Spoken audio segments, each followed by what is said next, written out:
Good evening, good evening, good evening. We are here once again with another edition of Health Talk, sponsored by the Nevis Renal Society in collaboration with Vaughan Radio, where talk gets results. And I am your host, Dr. Glenville Liburd, and we are here to continue the conversation we've been having the past several months. We are here once a month, the third Thursday in every month, which coincides with the Renal Society monthly meeting. Fortunately or not, we didn't have a meeting this month because we had lots of activities and we on a little vacation. But we shall be back in September, God willing, the third Thursday in the month. Those of you who have been following us, our different activities, and want to be part of the society, you're welcome to contact any member or contact myself, and we can guide you as to what's going on with the Nevis Renal Society. We've been going now since 1998 or thereabouts, yes, 1998, 99, when the society got started. So we've been going for 25 years, into our 26th year now. And we have been making waves, keeping a light that kidney disease are not going away. As much as we want to preach prevention, humans are humans, and so things will happen. We like to ignore the rules. We walk with our head in the clouds or with our eyes closed, and we run into accidents. So these programs are here to wake us up that we can do better.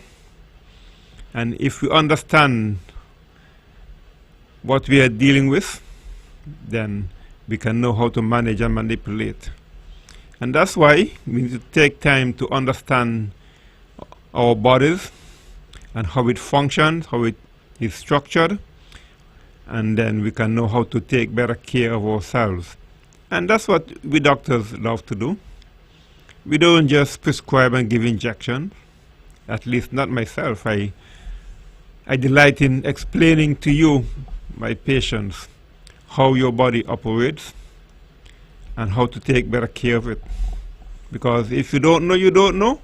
And what you don't know, you will just mess up big time. And then when you come to us with a crisis, all we can do is scratch our head and lament and say, oh boy, oh, another one again, another one again.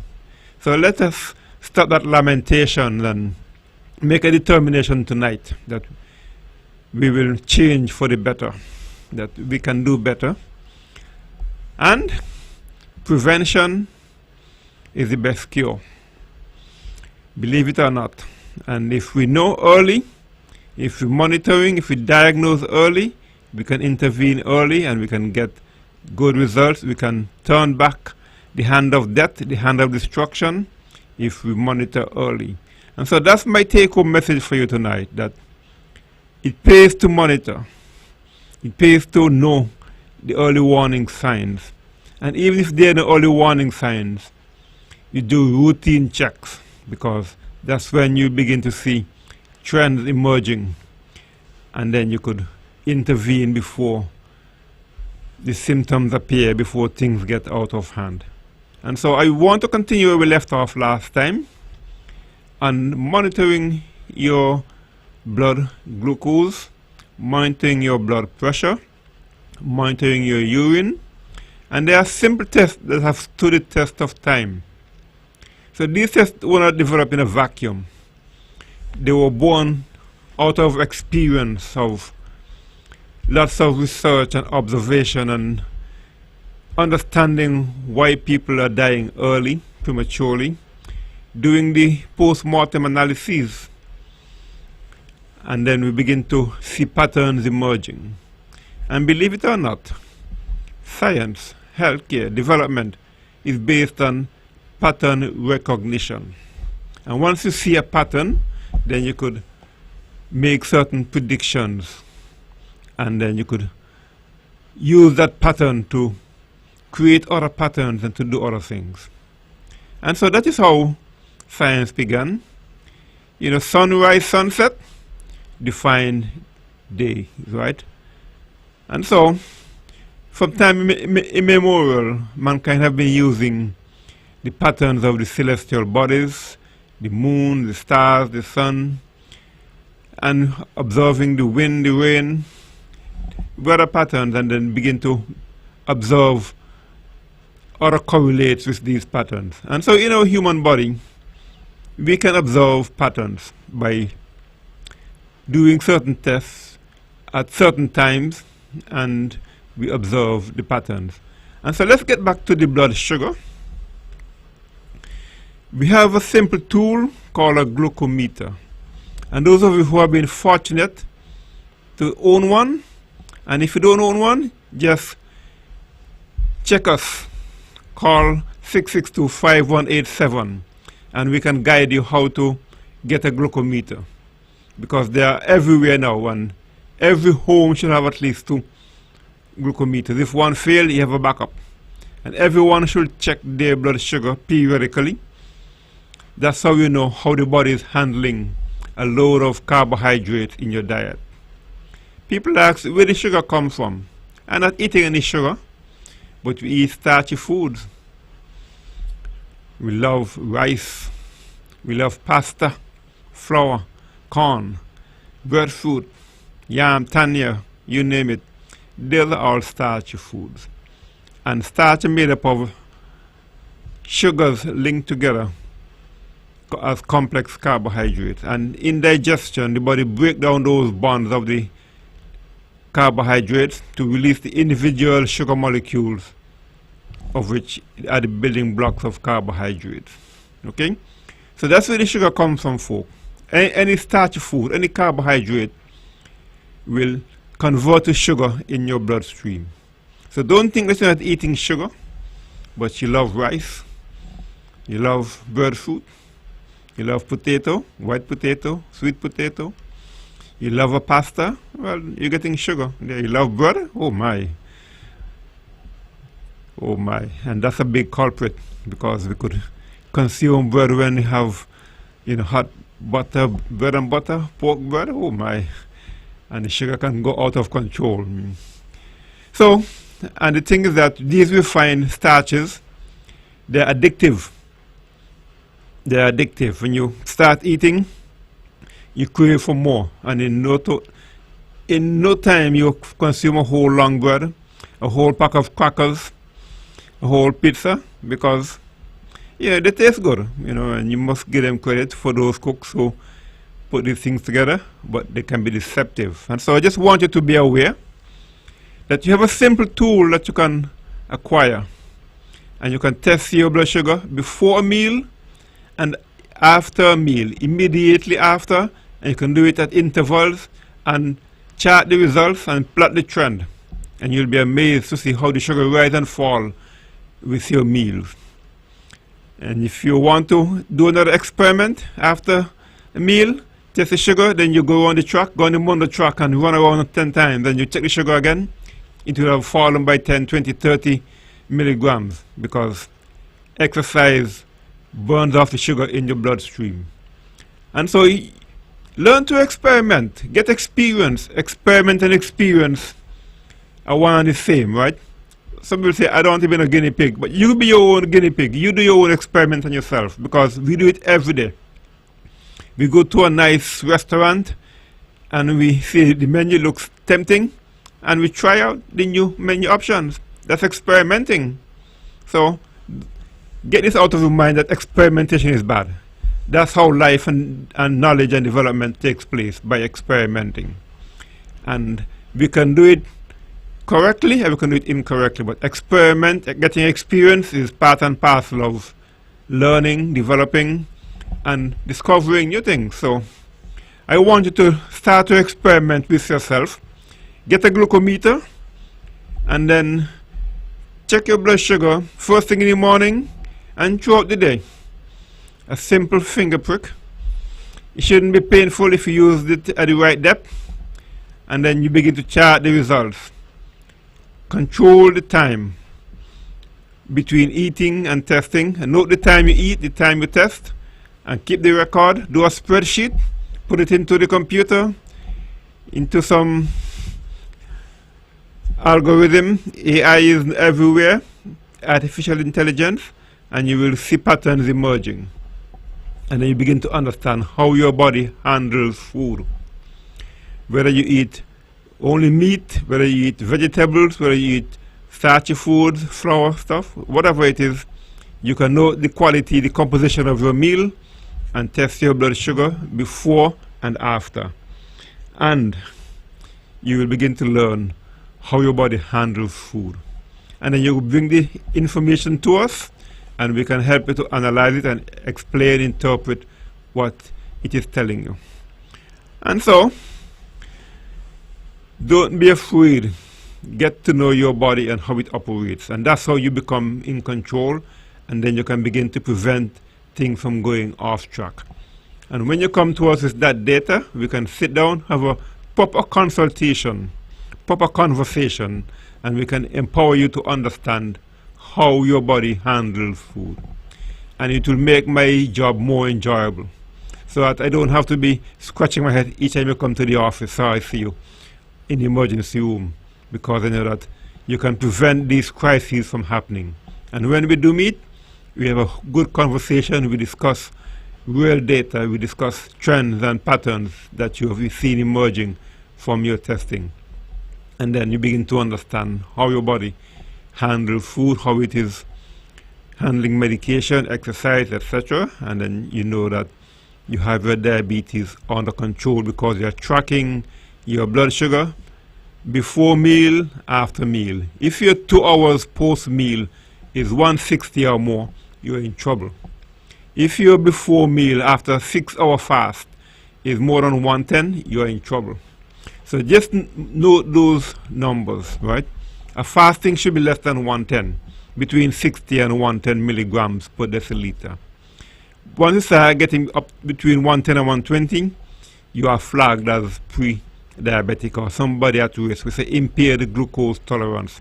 If a fasting blood sugar 6 hours or more, having not eaten anything, is more than 120, then you could almost say that you are diabetic. If at 2 hours after eating, your blood sugar is over 160, you know you're in trouble. If it is over 200 at any time, no further questions asked. You are diabetic. So get those numbers in your head, folks. If you forget them, then call up and we can explain to you. Those numbers were born out of lots of research, observing patients with problems, you know. And if you want to prevent the problem, then you have to control the blood sugar and stay within your lane. If you're driving on the highway and you're busy highway and you're not in your lane, you could make a big accident. And you know, we don't want too many accidents with our health care. So stay in your lane. Keep your blood sugar between 60 and 160. 60 for the fasting and 160 at 2 hours post meal. And if you keep it in that lane, then you can't go too far wrong. If the hemoglobin A1C reaches 7%, you're in big trouble. It should be between 4 and 6%. And as I said last time, every percentage increase in the hemoglobin A1C equates to 35 milligrams increase on average in your blood sugar. So let's take for argument's sake, if your blood sugar should be 100 and you get an A1C of 7%, it means that your average blood sugar is about 135 to 140, and that is diabetes. So the A1C, hemoglobin A1C, has emerged as a very reliable test to get an idea of the average blood sugar over the last 3 to 6 months, and encourage you to ask your healthcare provider to do that test every 3 to 6 months to track the trend. Because if the A1C start going above 6%, 6.5%, then you know that you are trending in the wrong direction. If the A1C reach 7%, you should take immediate action. Change your diet, get more active, go on the Mondo track, wherever you exercise, go on the Malcolm Gishard Recreation Park. You know, They have lots of safe space now you could exercise. You walk on the beach, you know, get up and get active and burn off the extra sugar that's circulating in your bloodstream. Because it means that your body have a relative insulin deficiency. It's not handling the glucose load efficiently as it should. And maybe you have too much body mass. And insulin is the only hormone that maintains body mass. So if you have body mass and the insulin is working overtime to maintain that mass of body tissue, right? So bring your body mass down to the ideal weight for your height, and you will set free that insulin that is maintaining the excess body mass. And you could get off your medication for diabetes. And I have had patients who take the simple advice, and they have not been put on any medication just by managing their diet and exercise program. And so it can be done, folks, but it takes discipline, it takes knowledge, awareness, knowing your lane, stay in your lane, but you must have the means to know what your blood sugar is doing. Don't depend on your feelings. We have passed that stage, you know, we are into the age of knowledge and science, so we should have objective measurements, and the glucometer is a very objective measurement. It has been refined over the years and very reliable, almost compatible with a test from the lab. So I recently went to one patient, used my machine. I got 337 and used their machine, they got 324. Okay, a slight difference, but 10 minutes apart. So same general range. So meaning could say that both machines gave a reliable reading which is explainable, compatible, comparable. And so we can trust the science, we can trust the glucometers, because the technology is now very robust and has been improved over the years. And you can rely on them to know what your blood sugar is doing at any point in time. And you are in control, so you could test anytime. All we ask of you is that you note the time of the test, the time of your last meal or last intake of calories, whatever you consume, and then we could correlate the timing of the test with your last meal. Any other activities, exercise, medication, you felt funny, you felt bad in any way, note those symptoms, and then we can correlate what they meant in terms of your blood sugar response.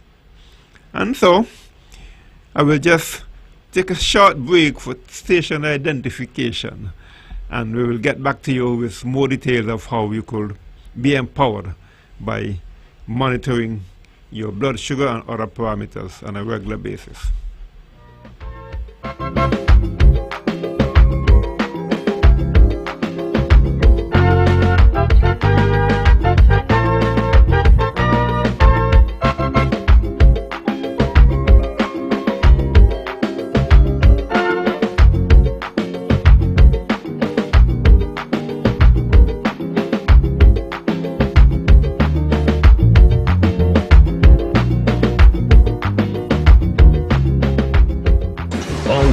Satisfying. Vaughn Radio, The Powerhouse.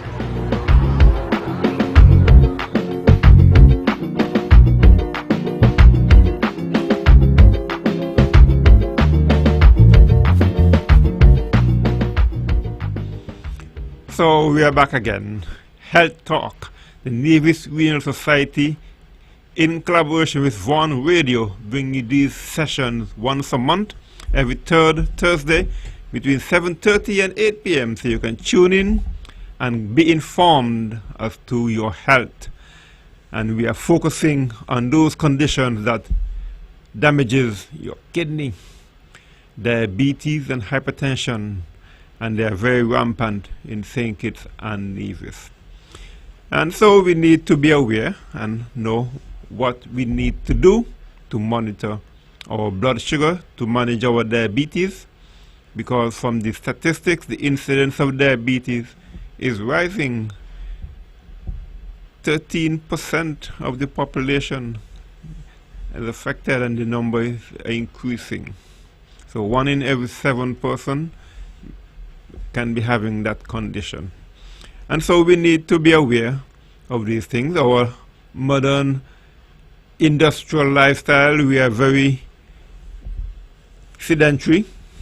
Everything is mechanized. We don't do any physical activity anymore in our daily workflow. We just sit at a desk and we press a button and the machine does all the work for us. But if we get physical, get active, then we could help to control the rising epidemic of chronic non-communicable diseases, beginning with obesity, hypertension, high cholesterol, diabetes, arthritis, cancers in the mix as well, because they all have a linkage with inflammation, which when blood sugar is high in the blood, it stimulates oxidative stress on the body, which causes inflammation, and that inflammation have knock-on consequences on the endothelium, the lining of the capillaries, and the capillaries become leaky, and you leak proteins into your urine, you leak proteins into your tissues, you get tissue swelling in different places around the joints, some you couldn't see, some you can't see. You get swelling in the retina, in the eyes, you get in the brains, and then you get brain fog. You could end up getting early Alzheimer's because of all these microscopic damage to blood vessels throughout the body because of inflammation from the high blood sugar, high cholesterol that takes place from overindulging and from lack of exercise, highly refined food, etc. So we need to monitor our diet. We don't just monitor our blood sugar, monitor our diet, have a balanced diet, so much of carbs, so much of fat, so much of protein, so much of fiber, green leafy vegetables. That's a big topic for another time. We'll get the dietitian back here.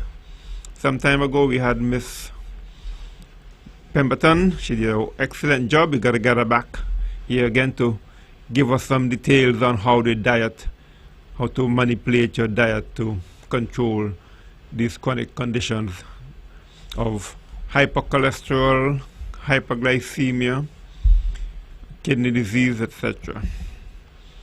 And so it can be done, and I'm just letting you know that if you take the time to understand these things, if you could operate a cell phone, operate a computer, if you could go on the internet and do Google searching, then you could learn how to understand your human body, because knowledge is knowledge everywhere.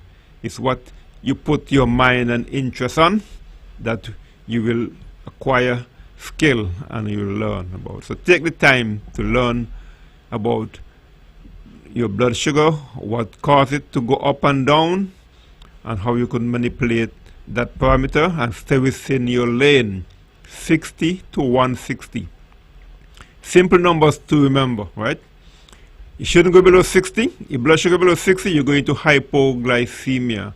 You have no energy, you get confused, you get lethargic, you get jittery, start sweating profusely, you slip into a coma. If it goes over 160, you don't know, because hyperglycemia is deceptive. You don't know it's high. It's high for a long, long time. It can reach up to 600 or more. And that's when you start to have symptoms, you know. But don't wait for those symptoms. Monitor, monitor, monitor. Do the test. Before meals, after meals. 2 hours after meal is a standard test time. It should be 160 or lower at 2 hours after meal. But you could test at any time. Just note the time of testing with reference to your last meal. And then we could interpret your body's response to the test. So don't get hooked up on that you must test first thing in the morning and don't forget throughout the day, because that's when the danger is being done. When we having a fun time eating and drinking and making merry, and we're not testing, you know. It's like walking with your eyes closed, you know. You can make an accident because the sugar could be running out of control and you don't know. And if that goes on for days and weeks and months, the next time you test, the sugar is 600, the A1C is in double digits. And you say, oh my gosh, how did I get there? Because you have not been monitoring yourself. You know, and so you monitor and you ignore the signs, and then things get out of control, and then you come to us and you want us to undo 20 years of bad living, bad of damaging yourself. Impossible, folks. It's just not possible. It will take another 20 years to undo all that. I met someone recently, and they're a very athletic person, and they, you know, they said they stopped eating all processed, refined food, and their joint pains went, and you know, they back healthy because they just lots of water, no fizzy drinks, no processed drinks, just water and healthy food straight from the earth, you know. And it can be done, you know. I mean, that person is a health fitness person, so they understand good diet and exercise, and they went to the doctor. Doctor say, "Oh gosh, you're gonna need a knee replacement soon because of what the X-ray is showing." And he said, "Me, I ain't want no surgery." So he went and he changed his diet and lifestyle. And now, 2-3 years later, fit as a fiddle. Nice 6-packs on the abdomen, you know, because cycling, swimming, jogging, you know, I mean, build those muscles. So we can do it, but we just need the discipline to get ourselves in tune. And so it's been a pleasure sharing this information with you this evening. The clock on the wall is ticking away, so it's time to say goodbye until next month. It's another edition of Health Talk, and yours truly, Dr. G. Glenville Liburd, representing the Nevis Renal Society in the absence of my colleague in trade, Dr. Tivon Brown. Where are you, Tivon? You're missing in action. Okay, folks, I'm out of here.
You were just listening to Health Talk, sponsored by the Nevis Renal Society in collaboration with Von Radio.